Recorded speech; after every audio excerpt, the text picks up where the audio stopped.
Que a graça do Senhor Jesus possa tocar a sua vida, possa tocar o seu coração. Que prazer estarmos juntos para mais um tempo de reflexão, de meditação na palavra do Senhor, aonde o seu Espírito pode falar ao nosso coração, nos guiando aos caminhos de vida, aos caminhos de paz que o Senhor tem preparado para cada um de nós. E vale lembrar que nós estamos aí às vésperas, do início dos Jogos Olímpicos. Não poderíamos deixar de mencionar esse grande evento, esse grande acontecimento que o nosso país está sediando nesses dias, atletas do mundo inteiro vindo à nossa nação para disputarem os Jogos Olímpicos, na esperança, na expectativa de cada um levar para o seu país, levar para a sua casa uma medalha, levar para si uma premiação em prol de todo o esforço, todo o trabalho que já vem sendo desempenhado há anos, em prol dessa esportividade, em prol da competitividade.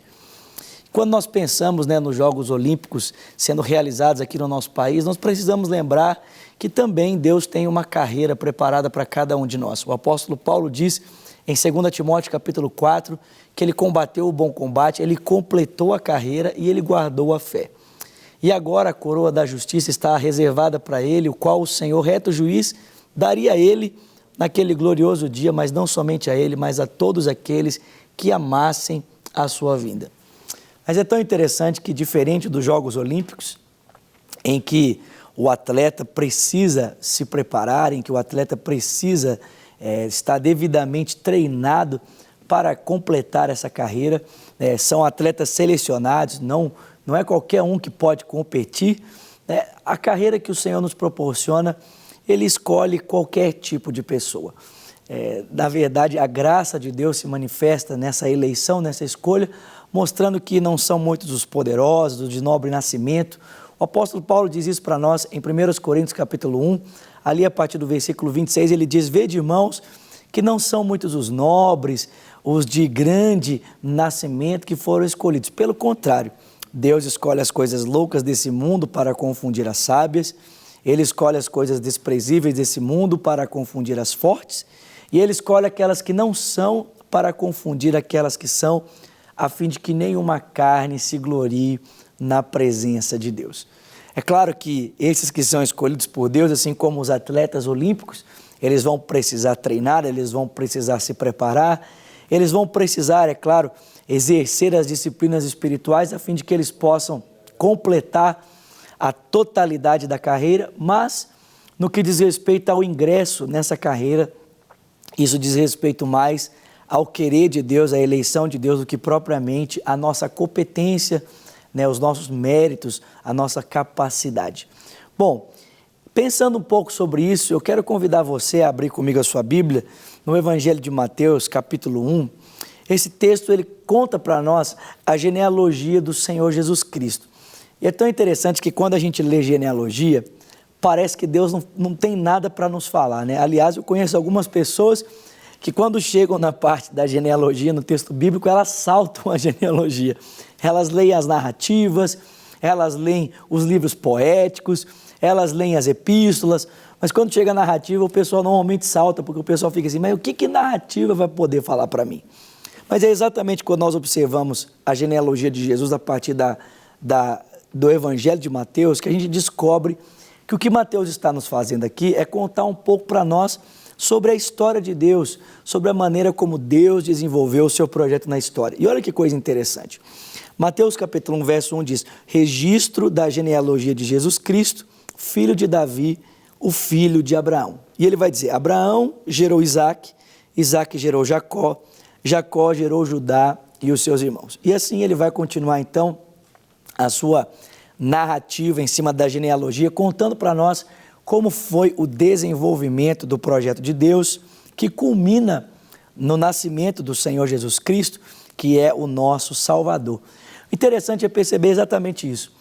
Deus no seu desenvolvimento, Deus no desenvolvimento do seu plano, do seu projeto na história, Ele está usando pessoas, Você não vai ver aqui o nome de anjos, você não vai ver aqui o nome de querubins, o nome de serafins, Você não vai ver aqui Deus usou Gabriel, Rafael, E outros nomes que o pessoal dá para anjos aí. Não. Está aqui o nome de Abraão, está aqui o nome de Isaque, está aqui o nome de Jacó. São pessoas normais, são pessoas imperfeitas como eu, são pessoas imperfeitas como você. Aliás, Eu ousaria dizer para você que são pessoas que talvez nem eu e nem você ousaríamos escolher para um propósito tão glorioso como esse, como o propósito de Deus. Afinal de contas, não existe projeto mais nobre do que esse.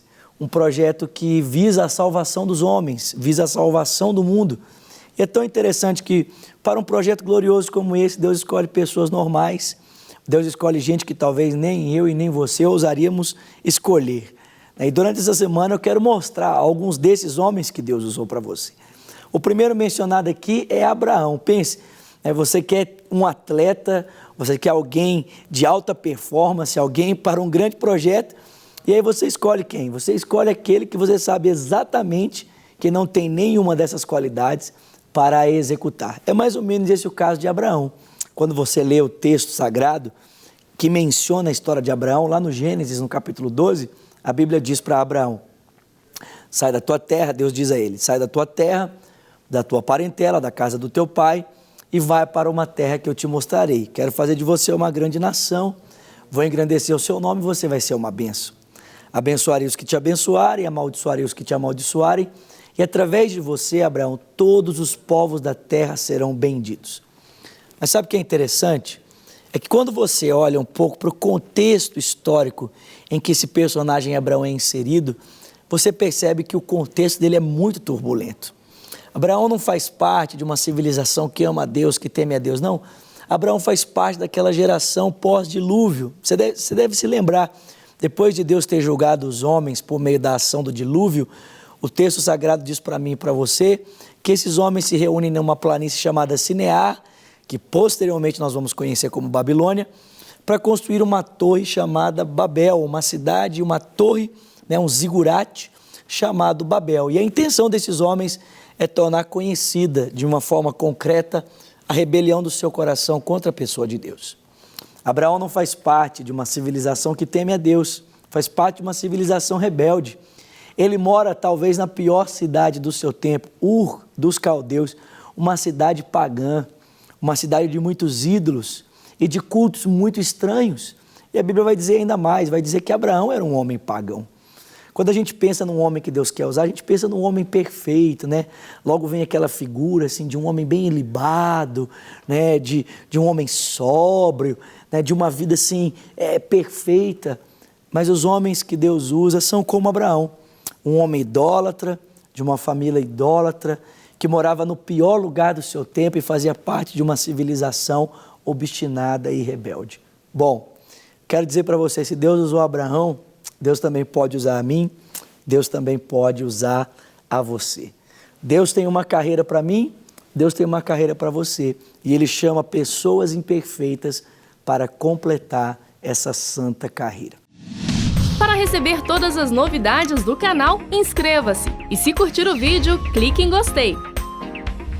Aproveite para acompanhar a Rede Super nas redes sociais.